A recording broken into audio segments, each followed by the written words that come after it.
Good morning, class 11. Welcome to e-learning class. कल हमने discuss किया था stress and strain. Hooke's law we have discussed. Stress is directly proportional to strain. Stress is equal to a constant E into strain. कल हमने Hooke's law discuss किया था. कोई भी मटेरियल को एक स्ट्रेस अप्लाई किया गया है तो जैसे जैसे स्ट्रेस अप्लाई करेंगे बढ़ाएंगे, when we increase the stress on a given specimen, the strain will also accordingly increase. Stress and strain are directly proportional. This is called Hooke's law in elasticity.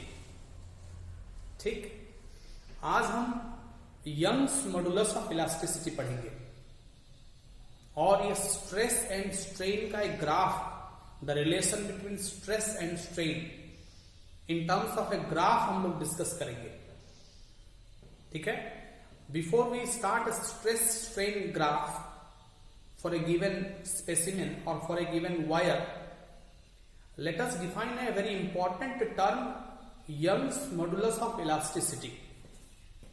Young's modulus of elasticity Y. ठीक है, ये Young's modulus किसके लिए define किया गया है? Let me tell you first. ये एक वायर है जिसको कि एक एंड से फिक्स किया गया है, रिजिड सपोर्ट है ये.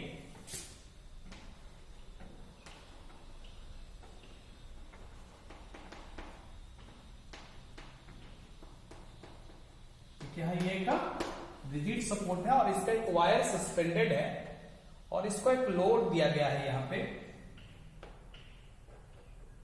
एक वेट यहां दिया गया है. ठीक है, जिसके चलते इसका ओरिजिनल लेंथ कैपिटल एल था और इसका लेंथ बढ़ गया बाय स्मॉल एल. इसका ओरिजिनल लेंथ कितना था? Capital L. और स्ट्रेस देने के कारण, मतलब नीचे लोड देने के कारण ये वायर कितना, इसका लेंथ बढ़ गया स्मॉल एल. ठीक है, consider a wire of radius R which is suspended under a load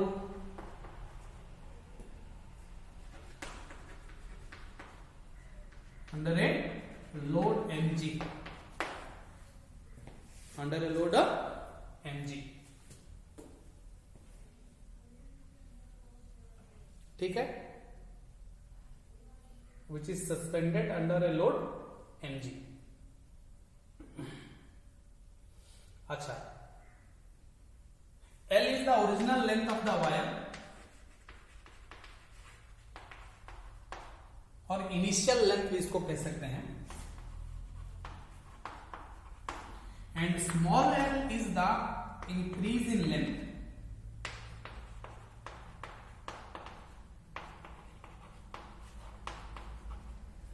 increase in length. Okay, small L is the increase in length and capital L is the original length. Right, तो यहां पे according two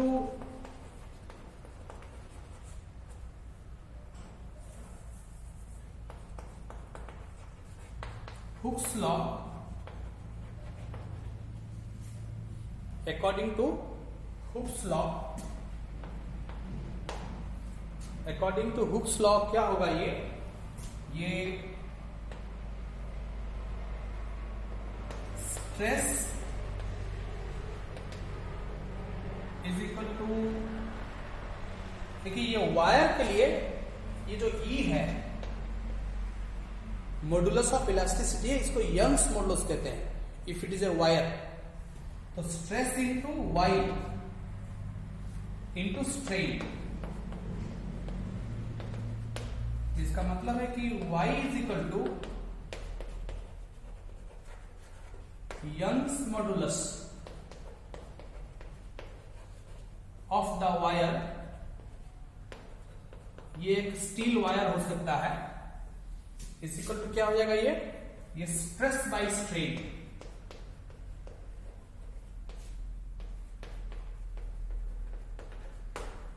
is equal to क्या हो सकता है, ये stress divided by strain. तो y is equal to Young's modulus is equal to stress by strain, stress by strain. ठीक है, तो देखिए इस केस के लिए जैसे ये Young's modulus for a wire, for a steel wire जब हम डिफाइन करते हैं, तो ये स्ट्रेस का डेफिनेशन क्या है, देखिए आप लिख लिए, इसको नोट कर लीजिएगा इसको। ठीक है, तो y इज इक्वल टू क्या हो जाएगा, ये F बाई ए तो होता है स्ट्रेस, स्ट्रेन क्या होगा capital L by small l। तो इसका मतलब है कि F by F into small l ये ऊपर चला जाएगा, into A into capital L, इसको कहते हैं यंग्स मॉडुलस। तो यहां पे F क्या है, F जो है वो डाउनवर्ड वेट है, F क्या है, ये जो डाउनवर्ड वेट अप्लाई किया गया है। तो this is now mg, force जो है mg इंटू एल। अच्छा A क्या है, ये एरिया ऑफ क्रॉस सेक्शन क्या है, पाई आर स्क्वायर होता है ये, और ये कैपिटल है। तो m क्या है, जितना मास सस्पेंड किया गया, जितना वेट, सॉलिड वेट जितना दिया गया है उसका mass into acceleration due to gravity. तो m इंटू जी जो डाउनवर्ड वेट इस वायर के ऊपर जो अप्लाइड है वो हो गया। फिर ये L increase in length divided by pi are square, इसका रेडियस ऑफ कर्वेचर पहले निकाल लेंगे, तो इसका एरिया ऑफ क्रॉस सेक्शन निकल जाएगा pi are square into capital L, into क्या है कैपिटल L। ठीक है, तो y is equal to F into L divided by A into L.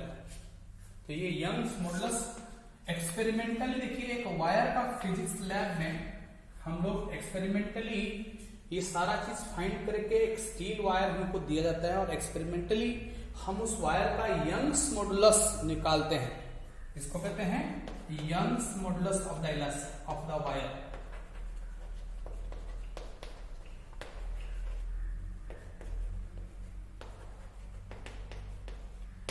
Young's modulus of the wire, stress by strain का ये ratio है एक तरह से यंग्स मॉडुलस। ठीक है, तो Young's modulus is the ratio between stress and strain for a given wire which is under a stress sigma and a strain produced is epsilon naught और epsilon e। ठीक है, ये स्ट्रेस को हम sigma लिखते हैं, स्ट्रेन को हम एप्सिलॉन लिखते हैं, और यंग्स मॉडुलस को क्या लिखते हैं, y। ठीक है, अच्छा SI unit of Young's modulus क्या हो जाएगा, बोलिए what will be the SI unit of Young's modulus.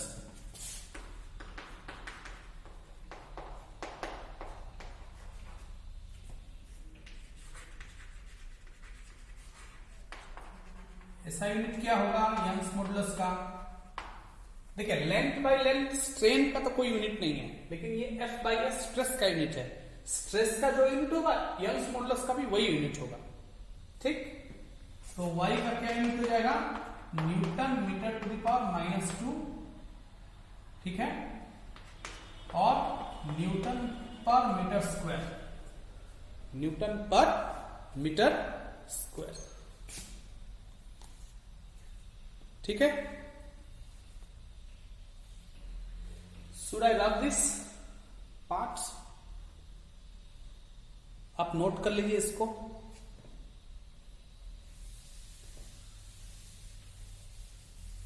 Young's modulus, अभी हम पढ़ेंगे स्ट्रेस स्ट्रेन ग्राफ। क्या पढ़ेंगे अभी हम, स्ट्रेस स्ट्रेन ग्राफ।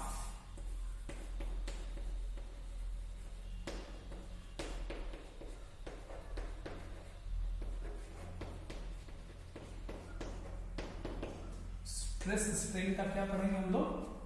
ग्राफ पढ़ेंगे, relation between stress and strain.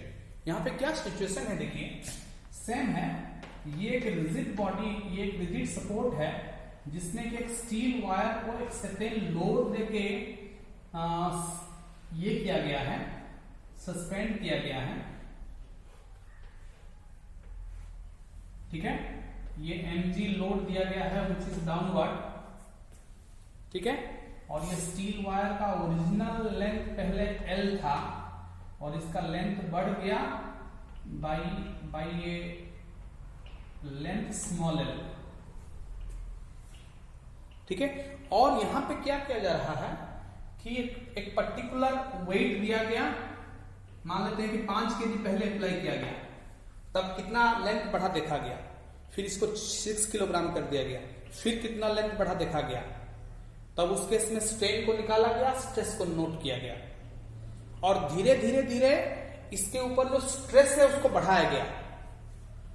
5 kg से स्टार्ट किया गया, 5 kg, 6 kg, 7 kg, 8 kg, धीरे धीरे धीरे इसके ऊपर जो लोड है, जो डाउनवर्ड फोर्स है, स्ट्रेस है, उसको बढ़ाया गया, उसको इंक्रीज किया गया, और देखा गया कि किस रेट में ये स्ट्रेन बढ़ रहा है, उसी प्रोपोर्शन में स्ट्रेन भी बढ़ रहा है या फिर क्या रिलेशन है, ठीक है। एक लाइन हम लिख सकते हैं इसमें, consider a steel wire which is whose one end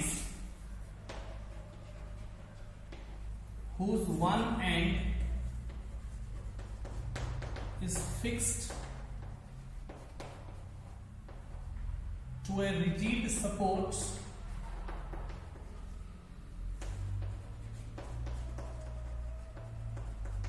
and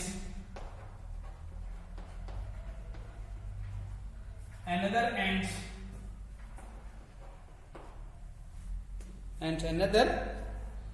end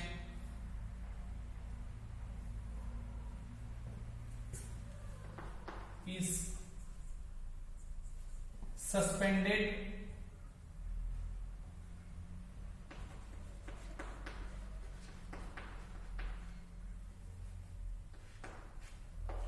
to a load, suspended to a load mg,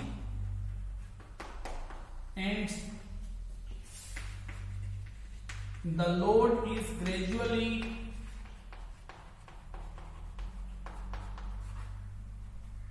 increased. The load is gradually increased, ठीक है। The load is gradually increased. The stress and strain, the strain for different stress applied is noted. अलग अलग stress के लिए अलग अलग कितना strain इसमें प्रोड्यूस हुआ उसको नोट किया गया, and a graph is plotted.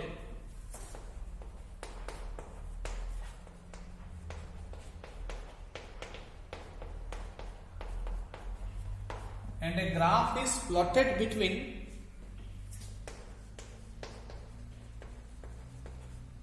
stress and strain,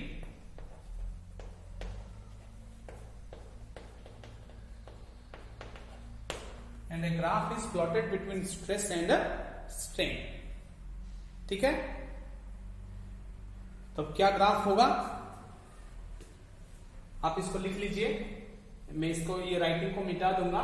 consider a steel wire whose one end is fixed to a rigid support, ये रिजिड सपोर्ट है, and the another end is suspended to a load mg and the load is gradually increased, okay. The strain for different stress applied is noted and a graph is plotted between stress and strain. ये एक important है, stress strain graph for a metal। ये steel wire एक metal है तो stress strain graph for a metal, heading में लिख दीजिएगा, stress strain graph for a metal. ठीक, इसको this I want to rub it so that I can write the graph, I can plot the graph. Okay, so let us plot this graph between stress and strain. देखिए strain को हम x axis में लेंगे और इस side में हम stress ले रहे हैं सिग्मा, और इस साइड में क्या है एप्सिलॉन। जैसे as according to Hooke's law the stress will gradually increase with strain, ये बढ़ेगा, ये O से A तक स्ट्रेस बढ़ेगा, स्ट्रेस बढ़ाने पर स्ट्रेन बढ़ेगा, both are directly proportional. Stress is directly proportional to strain, तो सिंपल है, according to Hooke's law it will be a straight line, the relation will be linear, but after a limit, एक limit के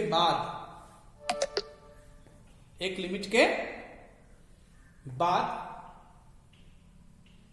अब ये proportional नहीं रहेगा।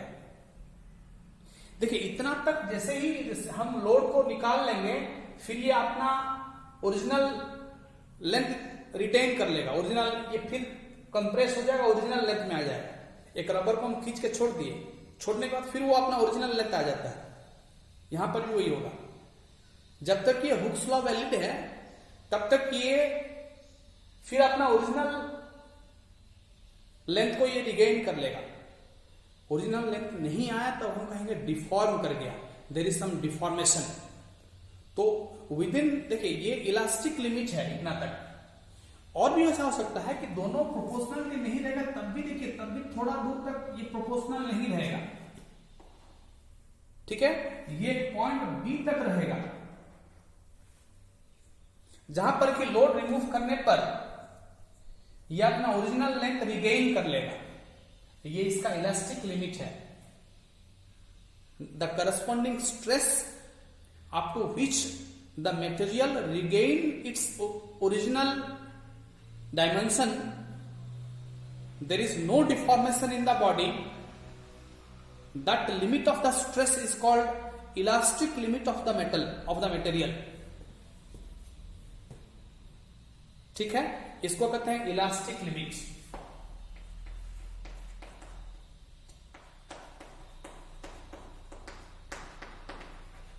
Elastic limit हम लिखेंगे एक डेफिनेशन, ठीक है। Up two point be in the graph,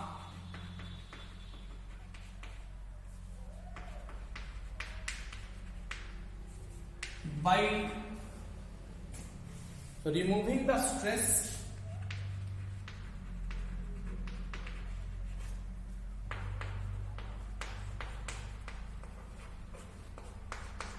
the material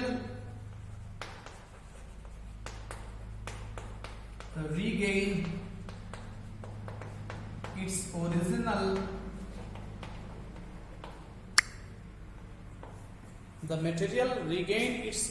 dimension,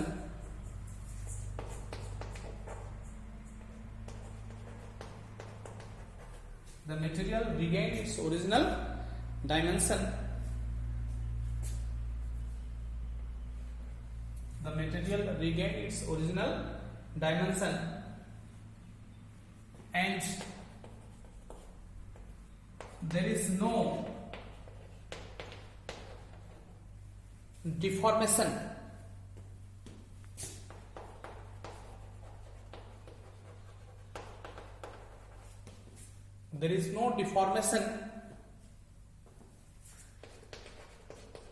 in the material.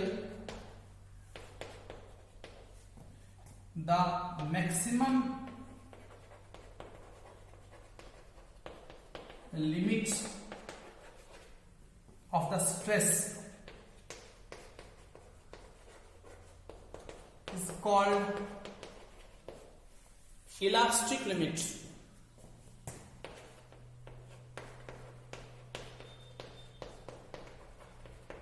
Is called the elastic limit of the material. यहां पे क्या मटेरियल है, हमने एक मेटल को लिया हुआ है, सॉलिड एक स्टील वायर को हमने चूज किया हुआ है, ठीक है। तो ये ग्राफ तो कल हम फिर आगे पढ़ेंगे, आगे क्या हुआ और स्ट्रेस इंक्रीज करें तो आगे क्या होगा इसको हम कल पढ़ेंगे, ठीक है। और भी कुछ कुछ पॉइंट्स है इसमें।